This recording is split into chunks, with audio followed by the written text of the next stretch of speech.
আজ আমি তোমাদের নিয়ত বায়ু পড়াবো। তাহলে আমরা তো জানি যে বায়ু চার প্রকার, বায়ু প্রবাহ চার প্রকার: নিয়ত বায়ু, সাময়িক বায়ু, স্থানীয় বায়ু, আকস্মিক বায়ু। তো আমরা পড়াবো নিয়ত বায়ু। সারা বছর নির্দিষ্ট দিকে নিয়মিতভাবে যে বায়ু প্রবাহিত হয় তাকে আমরা নিয়ত বায়ু বলি, তাই তো? আর বায়ু সবসময় উচ্চচাপ অঞ্চল থেকে নিম্নচাপ অঞ্চলের দিকে যায়। তো নিয়ত বায়ু আবার তিন প্রকার: আয়ন বায়ু, পশ্চিমা বায়ু আর মেরু বায়ু। তো এই নিয়ত বায়ু পড়াতে গেলে এই ছবিটা জানা ভীষণ প্রয়োজন। তোমরা জানো ক্লাস 8 এ আছে, আবার 10 এও আছে এই চাপ বলয় এবং নিয়ত বায়ু ব্যাপারটা। তো পরীক্ষাতে যখন তোমরা লিখবে, লেখার অবশ্যই লেখার মাঝে বা শেষে ছবিটা তোমাদের আঁকতে হবে। তো এটা বুঝতে গেলে দুটো জিনিস আগে জানতে হবে। কি? যে বাতাস উচ্চচাপ থেকে সবসময় নিম্নচাপের দিকে যায়, আর এই নিরক্ষরেখার উপরটা তো উত্তর গোলার্ধ, উত্তর গোলার্ধে বাতাস সবসময় ডান দিকে বেঁকবে, আর দক্ষিণ গোলার্ধে বাতাস সবসময় বাম দিকে বেঁকবে।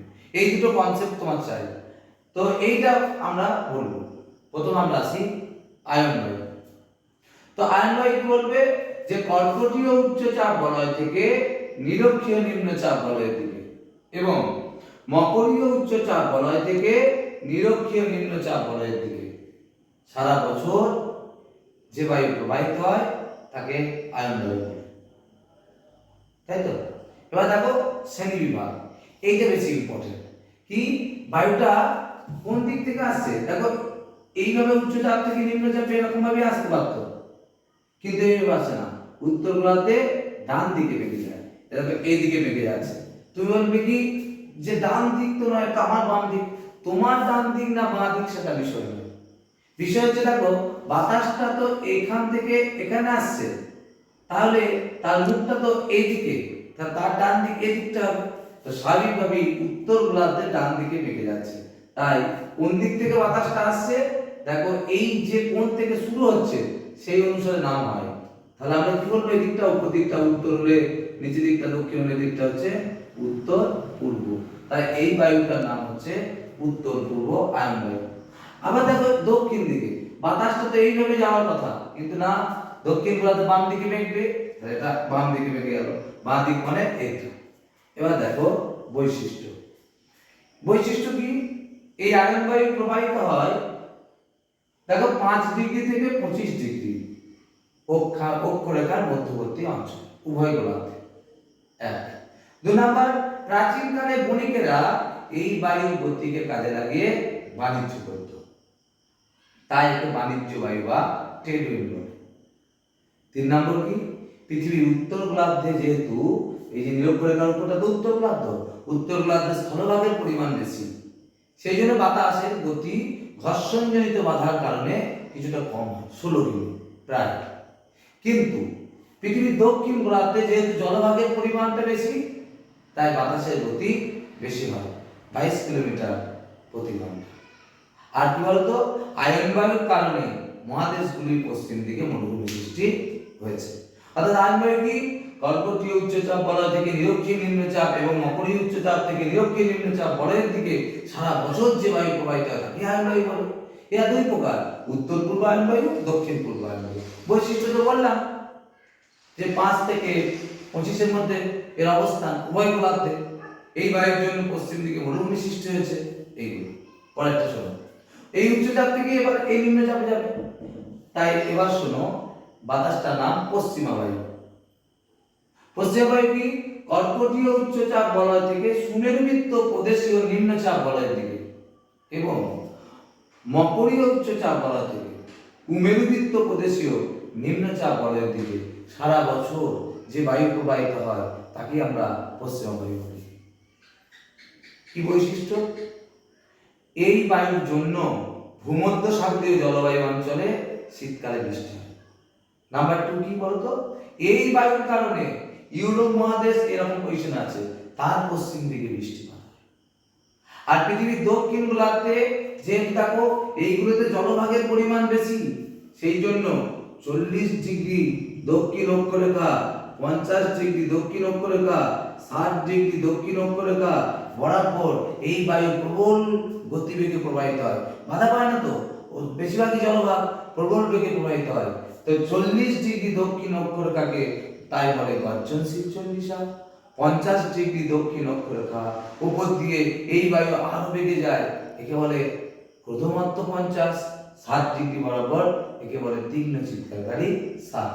আর এই বায়ু প্রবাহিত হয় দেখতেই পাচ্ছ 35 থেকে 60 ডিগ্রি অক্ষরেখার মধ্যে উভয় গোলার্ধে। ঠিক আছে। আর একটা বায়ু কি মেরুবায়ু। কারণ মেরুবায়ু তো 3 প্রকার। মেরুবায়ু কি বলতো, উচ্চচাপ থেকে নিম্নচাপে আসবে, ভালো করে খেয়াল করো, উচ্চচাপ থেকে নিম্নচাপে। এবার কি সুমেরু উচ্চচাপ থেকে সুমেরুবৃত্ত প্রদেশীয় নিম্নচাপ বলয় থেকে, এবং কুমেরু উচ্চচাপ থেকে কুমেরুবৃত্ত প্রদেশীয় নিম্নচাপ বলয় থেকে সারা বছর যে বায়ু প্রবাহিত হয় তাকে আমরা মেরুবায়ু বলি। এই মেরুবায়ু 2 প্রকার। আয়ন বায়ুর মধ্যে দেখো একই রকমের যাওয়া, তো এই বায়ুটার নাম উত্তর পূর্ব মেরুবায়ু, কারণ এ আসছে কোন দিক থেকে, উত্তর পূর্ব দিক থেকে। এটাই বিষয় বোঝায় যে কোন দিক থেকে আসছে। এই অ্যাঙ্গেলটা হচ্ছে উপরটা দেখো নর্থ আর এটা ইস্ট, মানে কি উত্তর পূর্ব, তাই এটা উত্তর পূর্ব আয়ন বায়ু। আর এই দিক থেকে এটা যাচ্ছে, তাহলে এরকম যদি যায় তাহলে কোন দিক থেকে যাচ্ছে, দক্ষিণ পূর্ব, তাই এর নাম দক্ষিণ পূর্ব আয়ন বায়ু, সরি দক্ষিণ পূর্ব মেরুবায়ু। আর এই বায়ু মেরু অঞ্চল থেকে আসে বলে না, যে অঞ্চলের উপর দিয়ে যায় সেখানে ভীষণ ঠান্ডা হয়, সেখানে মাঝে মাঝে তুষারপাত হয়। ঠিক আছে। আর একটা জিনিস মনে রাখবে, তোমাদের বুঝতে একটু সমস্যা হবে, সেটা হচ্ছে পশ্চিমা বায়ু শ্রেণী বিভাগটা। পশ্চিমা বায়ুর জায়গাটা বোঝো কোথায়, যে কর্কটীয় থেকে সুমেরুবৃত্ত আর মকরীয় থেকে কুমেরুবৃত্ত, এই এতটা ভীষণ প্রয়োজন। আর কুমেরু বায়ু মানে এই পশ্চিমা বায়ুর কি নাম, একটা দেখো উত্তর গোলার্ধে যেটা সেটা তো এরকম যাচ্ছে, তার মানে কোন দিক থেকে যাচ্ছে, নিচেটা দক্ষিণ আর এই দিকটা হচ্ছে পশ্চিম, তাই এর নাম দক্ষিণ পশ্চিম পশ্চিমা বায়ু। এরটা জানতেই হবে, নইলে ভুলে যাবে। আর এই দিকটা দেখো বাতাসটা এরকম ভাবে আসছে পশ্চিমা বায়ুটা, তার মানে উপর দিকটা কি উত্তর আর এই দিকটা পশ্চিম, তাহলে উত্তর পশ্চিম পশ্চিমা বায়ু। তাহলে এটা যে দিক থেকে বাতাস যাবে বা যে দিক থেকে বাতাসটা আসবে সেই জায়গাটা, এই দিকটা তাহলে কি নাম, দক্ষিণ পশ্চিম, আর এটার নাম হচ্ছে উত্তর পশ্চিম পশ্চিমা বায়ু। এই বায়ুর নাম কোটা একটু দেখবে, ছবিতে অবশ্যই এতটা ঠিকঠাক দেবে, কারণ স্যাররা ছবির আরেকটা চিহ্নটা দেখেই বুঝে ফেলবেন যে তোমরা কতটা বুঝেছো।